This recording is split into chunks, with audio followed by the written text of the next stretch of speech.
nanti setelah itu menunjuk salah satu saja, bukan salah dua.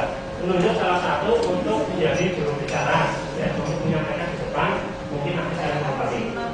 3 menit, ya. Terima kasih, Rahayu. Ibu-ibu yang saya hormati, ada Bapak Ibu, Bapak Ibu yang saya hormati.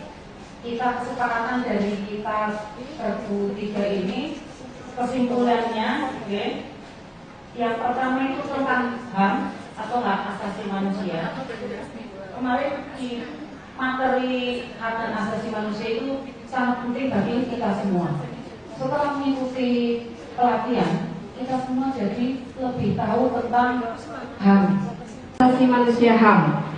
Dari pembelajaran kemarin tentang hak asasi manusia yang kita dapatkan, salah satunya adalah ada pepatah, apabila kita bisa menghargai orang lain, berarti kita bisa menghargai diri kita sendiri. Dari pepatah tersebut kita dapatkan, kita ambil kesimpulan bahwa hargailah orang lain seperti kita menghargai diri kita sendiri. HAM adalah hak yang melekat sejak kita lahir dan berakhir hingga kita meninggal, baru berakhir. Dan HAM merupakan perjuangan manusia untuk mempertahankan dan mencapai harkat kemanusiaannya. Itulah hak dasar. Semua manusia memiliki potensi untuk mencapai kebenaran, akan tetapi tidak mungkin kebenaran mutlak dimiliki manusia. Karena kebenaran mutlak hanya milik Gusti Sang Maha Pencipta. Selamat pagi, salam Rahayu. Saya mewakili kelompok saya karena saya paling muda, jadi saya mewakili. Di sini kami mereview tentang materi yang diberikan hari kemarin. Yang pertama adalah diskriminasi. Kami ingin membicarakan tentang diskriminasi. Karena di kelompok kami itu ada yang sudah melaksanakan pendidikan tapi terpaksa, secara terpaksa. Nah, di sini belum tersedianya mata kuliah kepercayaan di perguruan tinggi. Jadi di perguruan tinggi itu belum ada mata kuliah kepercayaan. Nah, sedangkan mata kuliah kepercayaan itu di perguruan tinggi itu adalah mata kuliah yang NKDU yang wajib. Nah, di sini rekan-rekan saya itu sudah senior dan sudah lulus dulu itu terpaksa mengikuti mata kuliah agama lain. Nah, kalau di sini saya tidak minder. Saya buktinya memperjuangkan mata kuliah kepercayaan ini sejak semester 1 dan saya sekarang sudah semester 3. Jadi ketika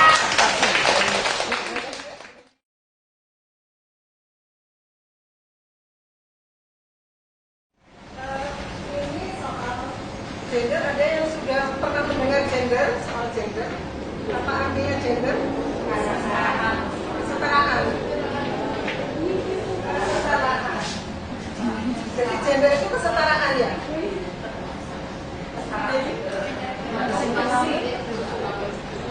Oke, ada lagi? Apa sih analisis itu berarti apa?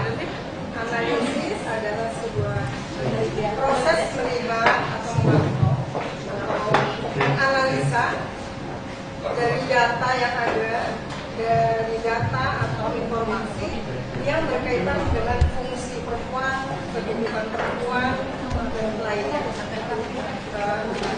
Nah, kalau gender, tadi ada yang bilang itu kesetaraan, persamaan hak, analis gender persamaan. Oke, ini kemudian kita harus dudukkan persoalannya. Tapi kalau gender adalah sebuah sifat antara laki-laki dan perempuan yang itu dibawa dengan konstruksi budaya setempat. Rahayu misalnya, Rahayu perempuan, dia manis, lemah lembut, dan lain-lain. Dan makanya kalau dia manis, lemah lembut, kerjaannya harus nyapu, nyuci piring, kira-kira gitu. Nah, apakah nyapu dan nyuci piring itu stigma atau keharusan? Apakah hanya karena dia punya vagina, dia nggak boleh naik genteng? Boleh. Nah, Bu Hayati sering Nah itu yang kemudian gender adalah sebuah sifat pensifatan perempuan dan laki-laki, tapi itu dibentuk oleh budaya setempat, gitu. Itulah yang disebut gender. Nah, ada dua. Nah, setelah ini, oh iya, kalau di Bali ternyata perempuan manggul, nanti bapaknya cuma adu ayam, tapi kalau di Jawa terutama dari ibunya sanggulan saja, nyanyi dan lain-lain misalnya, yang lembut-lembut, karena mereka mau lembut. Nah, itu kan berbeda.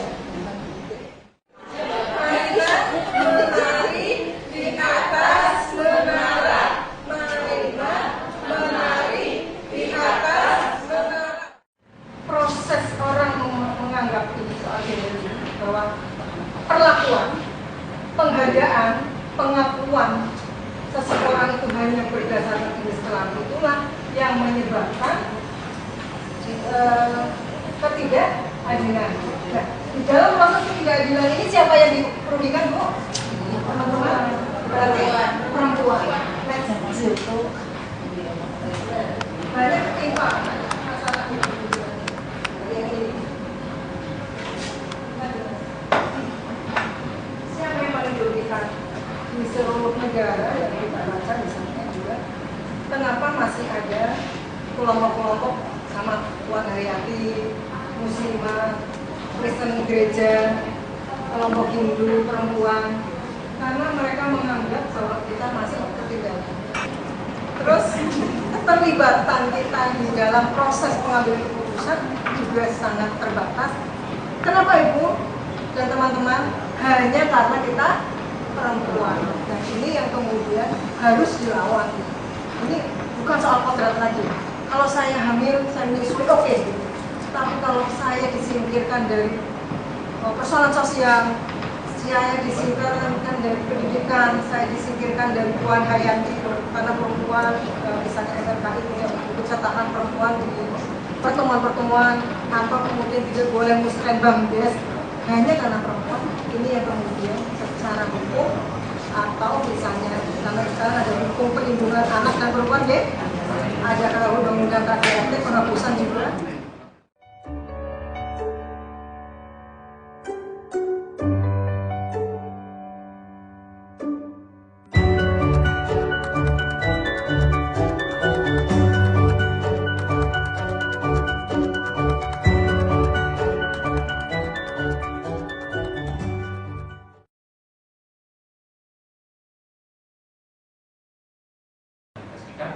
Kemudian di Indonesia juga saya ngambil sertifikasi trainer dari Neo NLP Society Indonesia. Pertanyaannya, siapa di antara kakak-kakak, ibu yang grogi sangat mendalam saat berbicara di depan umum? Angkat tangannya. Masih muda. Oke, terima kasih. Siapa di antara ibu-ibu yang kurang percaya diri saat harus berbicara gitu di depan orang banyak? Angkat tangannya. Oke, nice. Sekarang, siapa di antara bunda-bunda, kakak yang kalau berbicara, sudah berbicara ini kadang malah ngalor ngidul nggak jelas? Ya harus ngomong sih, suami ngalor ngidul nggak jelas. Pakai teks. Terus pertanyaan, siapa di antara yang pernah merasakan saat berbicara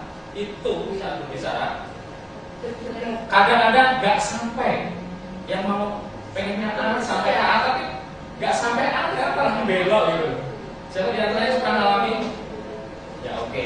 Sekarang pertanyaan berikutnya, siapa? Ini saya manggilnya namanya apa ya? Ibu-ibu aja ya.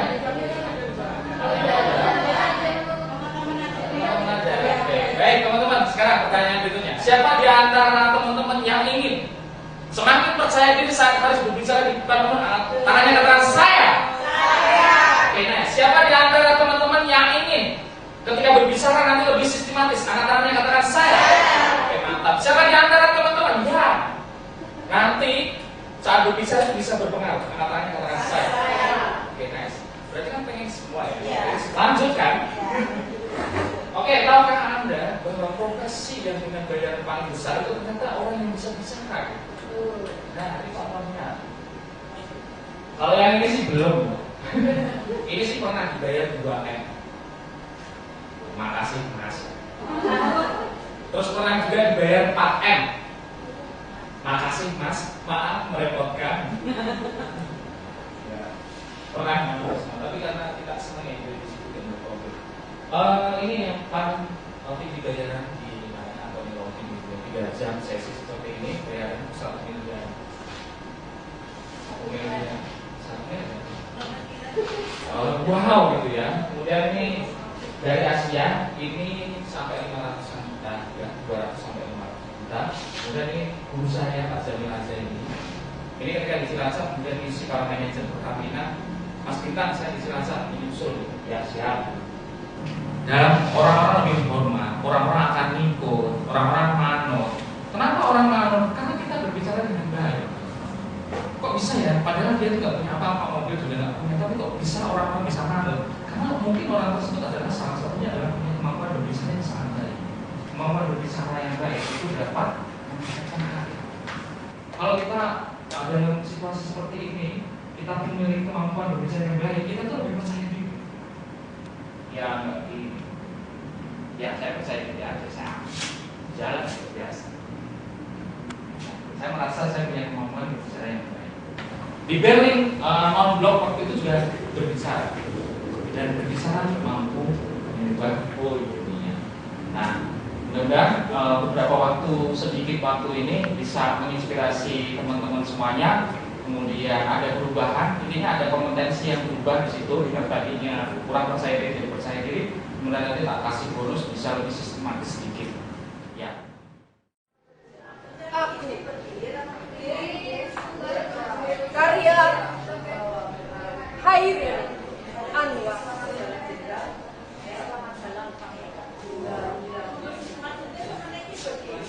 Kalau sampai waktu ku mau, tak seorang kan merayu, tidak juga kau.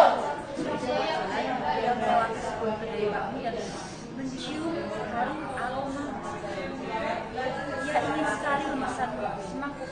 Berterima kasih tetapi kepada ibuku yang masakan untukku selama bertahun-tahun. Aku bahkan tidak memperhatikan kepeduliannya kepadanya. Dan hanya karena persoalan sepele aku bertengkar dengannya. Anak segera makan beberapa suap, kemudian air matanya mulai